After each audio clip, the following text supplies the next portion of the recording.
Welcome friends, welcome to India சமையல். இன்னைக்கு வீடியோவில் கோயம்புத்தூர் ஸ்டைலில் வெண்பொங்கல் எப்படி பண்ணலான்னு சொல்லி பார்க்கலாம். ஹெல்த்தியான பிரேக்ஃபாஸ்ட் ரெசிபி. நம்ம சேனலை ஃபஸ்ட் டைம் பார்க்குறதா இருந்தால் சப்ஸ்கிரைப் பண்ணி வச்சுக்கோங்க ஃப்ரெண்ட்ஸ்.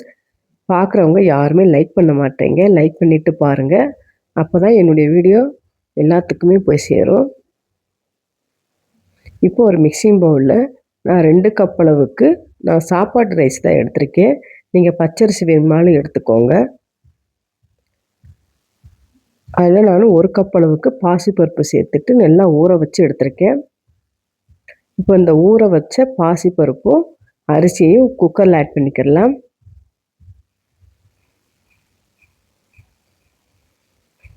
நீங்கள் 1க்கு 2.5 கப் அளவுக்கு தண்ணி சேர்த்துக்கோங்க. இதில் முக்கியமான விஷயம் என்னன்னு சொல்லி பார்த்தீங்கன்னா, அதில் 1 கப்பு மட்டும் பால் சேர்த்துக்கோங்க. பால் சேர்த்துட்டு நீங்கள் பண்ணிங்கன்னா டேஸ்ட்டு வந்து சூப்பராக இருக்கும்.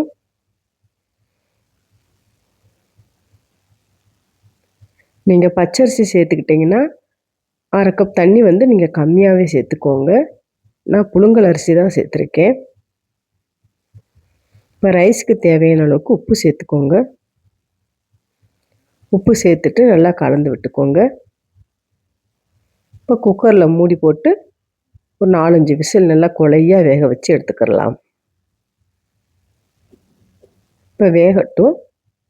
ஒரு சின்ன கடாய் எடுத்துக்கோங்க. அதில் நான் 2 டீஸ்பூன் அளவுக்கு நெய் சேர்த்துருக்கேன். நீங்கள் எவ்வளோ நெய் வேணுமாலும் சேர்த்துக்கோங்க. கொஞ்சமாக முந்திரி பருப்பு சேர்த்துக்கிடலாம். பொரிஞ்சதுக்கப்புறமா மிளகு 1/2 டீஸ்பூன் அளவுக்கு சேர்த்துக்கோங்க. 1/2 டீஸ்பூன் அளவுக்கு சீரகம், கொஞ்சமாக இஞ்சி துண்டை பொடியாக கட் பண்ணி சேர்த்துக்கோங்க. இல்லை முக்கியமாக பச்சை மிளகாய் சேர்த்துக்கோங்க. அப்போ தான் ஃப்ளேவர் வந்து டேஸ்ட்டு சூப்பராக இருக்கும். பெருங்காயத்தூள் 1/4 டீஸ்பூன் அளவுக்கு சேர்த்துக்கிடலாம். கொஞ்சமாக கொத்தமல்லியும் கருவேப்பிலையும் சேர்த்துக்கோங்க. இப்போ நம்ம குக்கரை ஓப்பன் பண்ணி பார்க்கலாம்.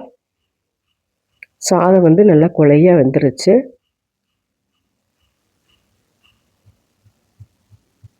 நல்லா சாஃப்டாக வெந்திருக்குன்னு பாருங்கள்.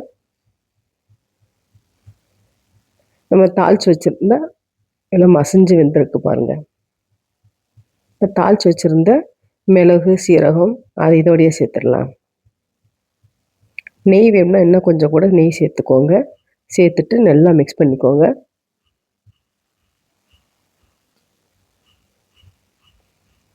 சூப்பராக ரெடி ஆயிடுச்சு வெண்பொங்கல். இதோட சூப்பரான சாம்பார் வச்சு சாப்பிட்டிங்கன்னா டேஸ்ட்டு அட்டகாசமாக இருக்கும். கொஞ்சமாக சட்னி, தேங்காய் சட்னி, கொஞ்சமாக சாம்பார். இந்த மாதிரி நீங்கள் செஞ்சு சாப்பிட்டு பாருங்கள் ஃப்ரெண்ட்ஸ். சூப்பராக இருக்கும். ட்ரை பண்ணி பாருங்கள்.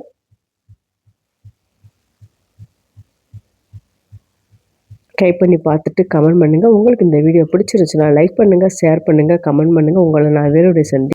பாய். தேங்க்ஸ் ஃபார் வாட்சிங்.